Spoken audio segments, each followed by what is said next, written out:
Hello, good evening, and thank you for tuning in to another episode of Marlins Monday. As always, my name is Eric Wiedeke. You can follow me on X/Twitter at Eric Wiedeke, and there is a lot to get into here. But first, I do just want to let you guys know to like, comment, and subscribe, as it does help the channel out a ton here on the 5 Reasons Sports YouTube channel.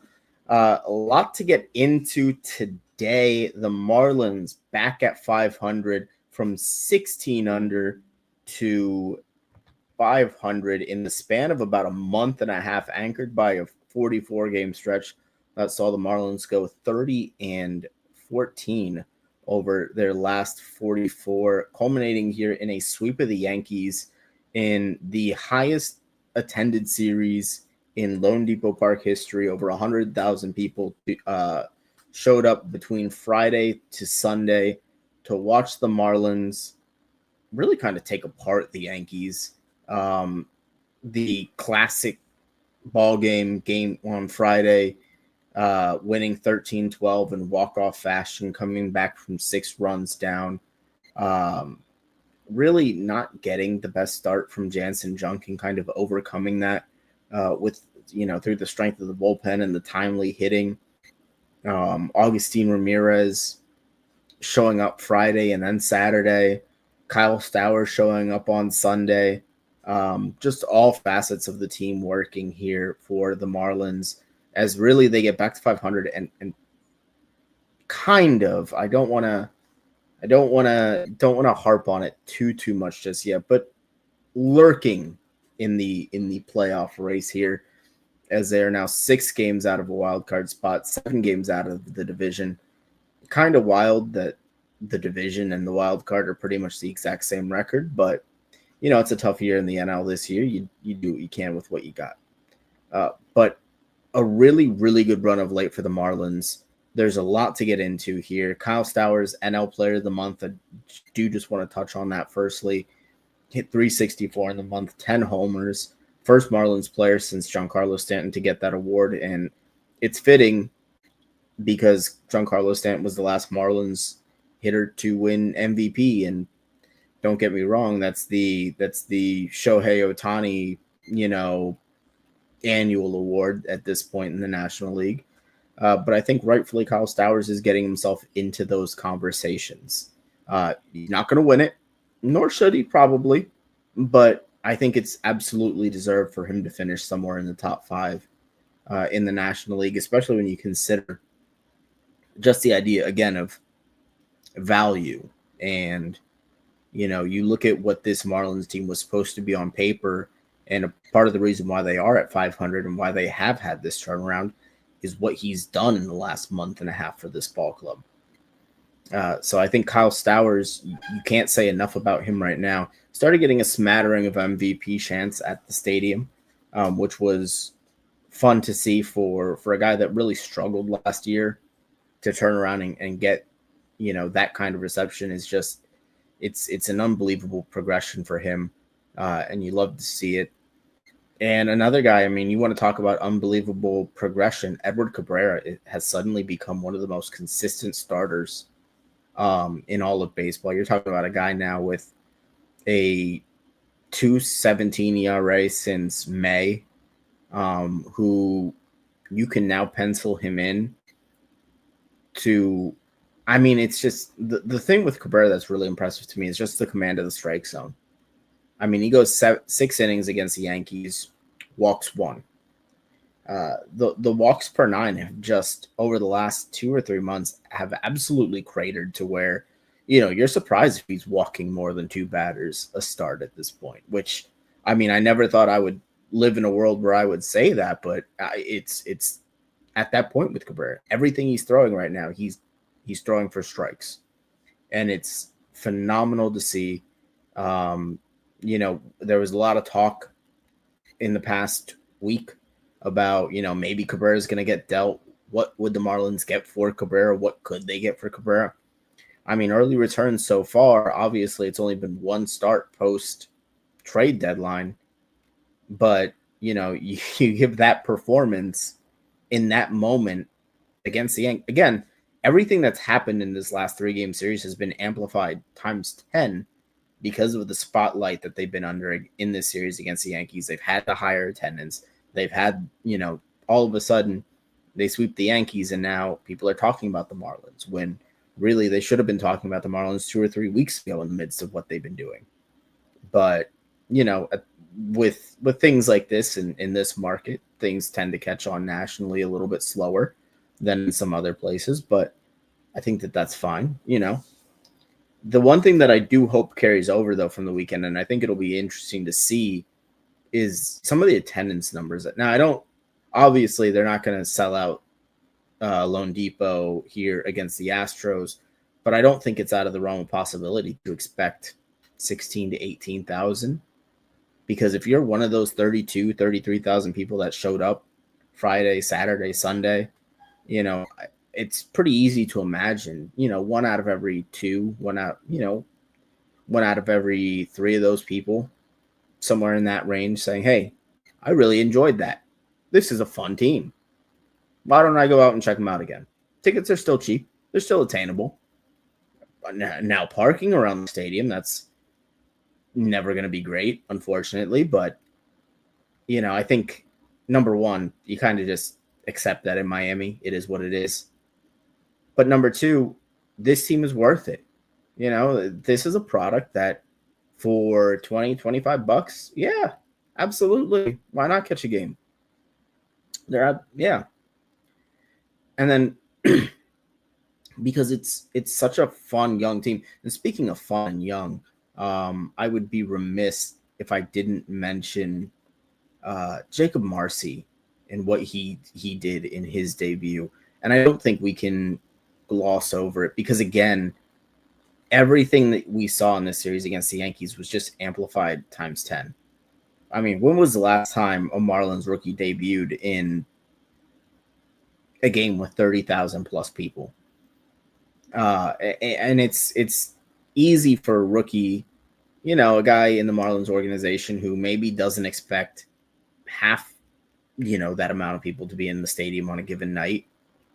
He comes in and it's just, it's a lot of pressure in a series against the Yankees where, not only the eyes of South Florida are on you, but the eyes of really nationally are on you. And that's been borne out as all of a sudden, the Marlins are starting to get a little bit of respect in the media. But Jacob Marsee, cool as a cucumber, comes up, draws 4 walks in the series, hits, has 3 doubles, a triple. Just everything that was said about him at AAA in terms of his approach and the way that he, the way that he carries himself in the batter's box. It's been all that and more. And I don't think you can say enough about how mature he's looked at the dish for a guy, at 23 years old to come up with sizable expectations, number one, because of kind of the PR marketing that's been done for him over the last month or so.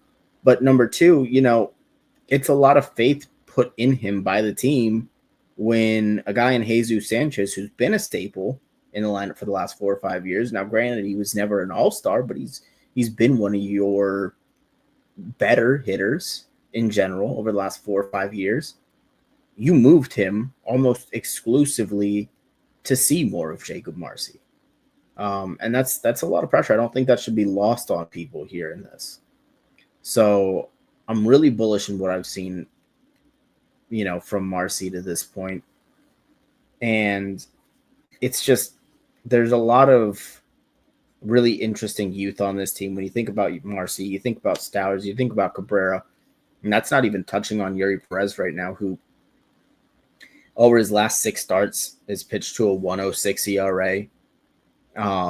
He's been going relatively deep into games and maybe not, pushing it too hard. He hasn't gone for 100 pitches yet at this point, but he's gone 6 innings twice. He's gone 7 innings once in the last 6.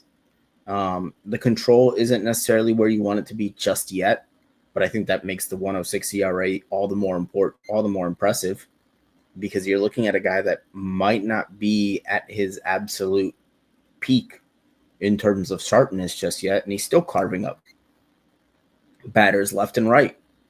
Now, maybe you can argue that some of that little bit of effectively wild stuff going on there, where he's out of the strike zone just enough to kind of keep batters off balance, and I think that you'd have a pretty good argument there. Um, but Perez, right now, I mean, I think he's just kind of scratching the surface of what he can be, and that's a terrifying thought for the rest of the league, especially if Sandy gets right. I mean, again, allow me to indulge here in hypotheticals and fantasy, what have you. But, if you're coming at this thing with a potential playoff rotation of Cabrera, Perez, Sandy, in whatever order you want to throw them in, if Sandy gets right down the stretch, and there's a chance that he might, I think maybe getting the deadline behind him and some of those thoughts, he seemed like he genuinely wanted to really stay in Miami. And, that's a rare and admirable trait down here in the last 10, 15 years. So you like to keep those guys around, and hopefully he's able to pitch a little bit more freely down the stretch here into August, September, as the Marlins at least attempt to make a run at the playoffs. And I don't, right now, gut feeling is they don't get in, but I wouldn't be shocked at this point, because if, they played to a 66, 67% winning percentage clip over the last 45 games, they carry that out through the end of the year, they're at 92, 93 wins. And, I would have thought that was crazy, a month and a half ago. But at this point, it's been going on for long enough that you at least have to consider the thought. So, it's just a really fun.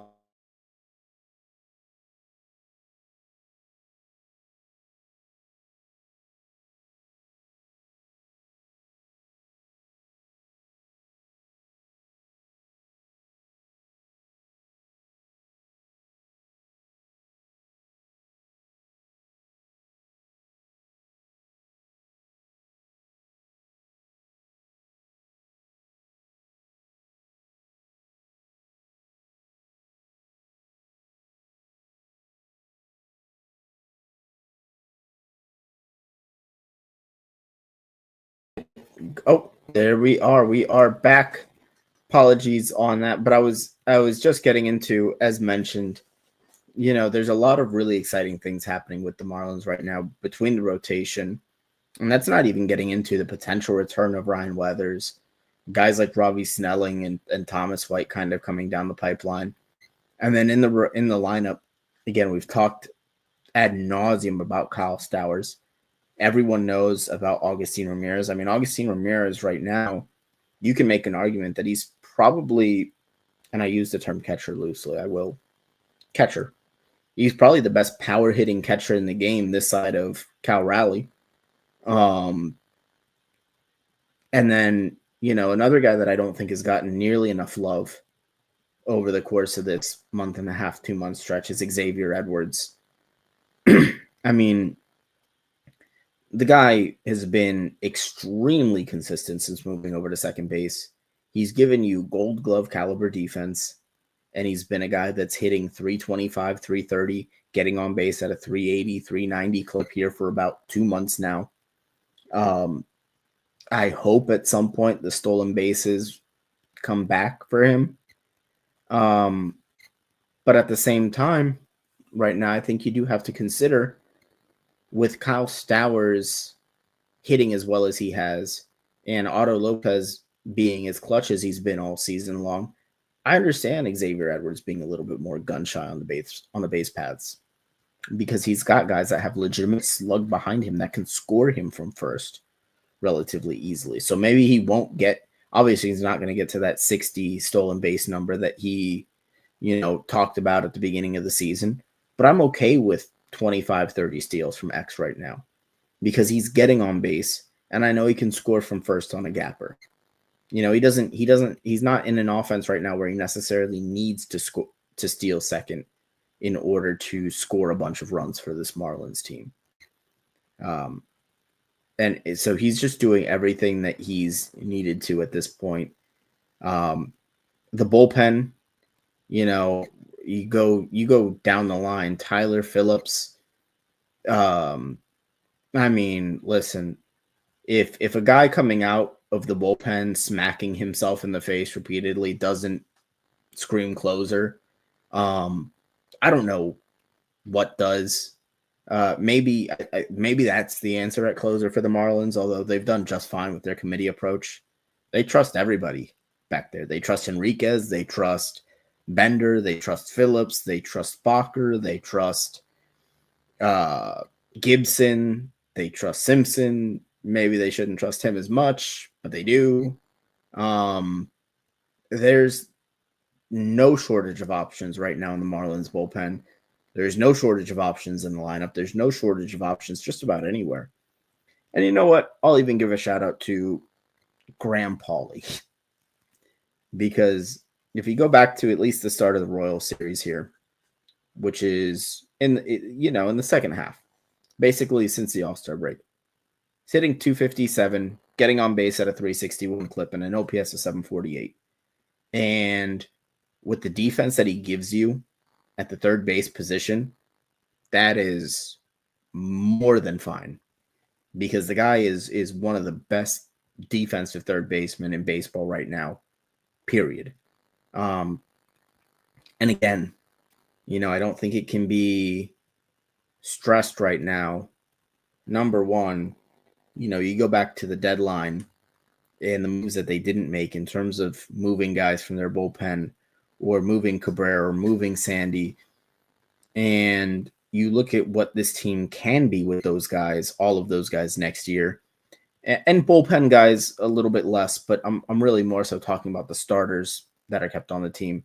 You look at a potential rotation of, Perez and Cabrera and Sandy and Weathers and Snelling, and that's not even to mention a guy like Braxton Garrett, who is going to have something to say about, that last rotation spot. He was pretty good for a couple of years there. He was one of the Marlins' more consistent starters, over the last 2 years before his injury. And